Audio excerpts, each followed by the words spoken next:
जावेद अख्तर साहब आजकल गाजा के बच्चों पर कुछ ज्यादा ही रहम और तरस खा रहे हैं। डिबेट में देखा जा सकता है, बार बार ये सवाल उठा रहे हैं। हम कहते हैं भाई साहब आप रहम मत करो, हम रहम करते हैं गाजा के बच्चों पर, क्योंकि आपका रहम खाना खुदा के इनकार पर मबनी है। यानी आप ये समझते हैं कि वहां जो मजालिम हो रहे हैं उसका कसूरवार नौजुबिल्ला खुदा है। हम बच्चों पर रहम इसलिए खा रहे हैं कि हम उन मजालिम का सहरा इसराइल के सर पे डालते हैं, कि उन मजालिम का जो ढाले जा रहे हैं गाजा के बच्चों पर, उनका कसूरवार इजराइल है और इसी को जवाब देना है।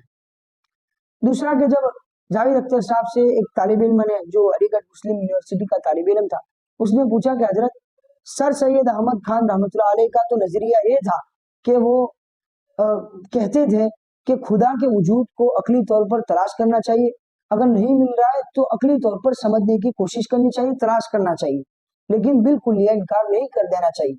तो जावेद अख्तर साहब चूंकि इनकार तो न कर सके, इसलिए कि वो पहले ये कह बैठे थे कि मैं उसी बाग का एक फूल हूँ। बहरहाल जो भी बात है, तो उन्होंने उस तालिब इल्म की बात का, यानी सर सैयद के इस नजरिए का ये जवाब दिया कि मैंने खुदा को बहुत तलाश किया लेकिन वो मुझे नहीं मिला।